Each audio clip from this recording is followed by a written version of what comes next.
যে আমাদের দেশে অনেক জায়গায় আমার মা এবং বোনেরা ঈদের নামাজ মসজিদে পড়েন। মসজিদে কেন? মেয়েদের 5 ওয়াক্তের নামাজও, ফরজ নামাজও মসজিদ থেকে বাড়িতে উত্তম।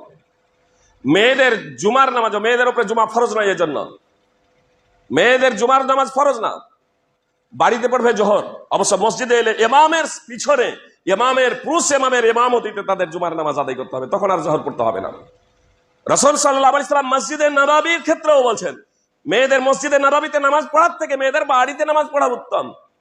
তো যে মসজিদে নববীর ফজিলত 1000 ওয়াক্তের নামাজের ফজিলত থেকেও বেশি, সেই মসজিদ থেকে যদি মেয়েদের নামাজ বাড়িতে উত্তম হয়, তাহলে আমার আপনার মসজিদ কেন নামাজের জন্য?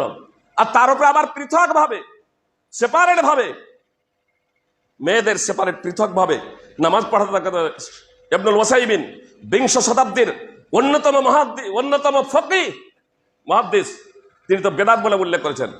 অবশ্য শেখ ইবনে বাজ রাহিমাহুল্লাহ বলেছেন, মেয়েরা পৃথক ভাবে পড়তে পারে, তারা বাড়িতে পড়ে নেবে, যদি ঈদগাহ ব্যবস্থা না থাকে, যা পৃথক ভাবে বাড়িতে পড়ে নেবে।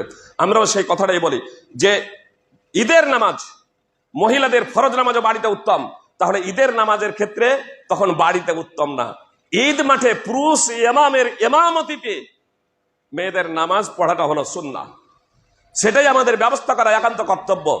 পুরুষদের জন্য ঈদের জায়গায়, ঈদ মাঠে জায়গা হয় না, তখন আবার জায়গা হয়ে যায়। এমন হয় না যে পুরুষেরা বাড়িতে থাকে, তাদের জন্য বিভিন্নভাবে তাদের জায়গার ব্যবস্থা করে নেই, তাদের ঈদের নামাজের ব্যবস্থা করি।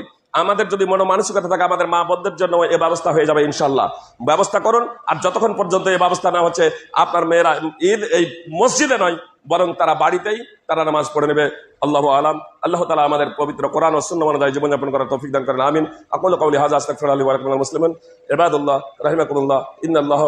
ইন্নাল্লাহা ইয়ামুরু বিল আদলি ওয়াল ইহসানি ওয়া ইতা'i যিল কুরবা ওয়া ইয়ানহা আনিল ফাহশা'i ওয়াল মুনকারি ওয়াল বাগই ইয়া'iযুকুম লা'আল্লাকুম তাযাক্কারুন। উযকুরুল্লাহা ইয়াযকুরকুম ওয়া আদউহু ইয়াস্তাজিব লাকুম ওয়া যিকরুল্লাহি তাআলা ওয়া আ'লা ওয়া আ'azzu ওয়া আকবার।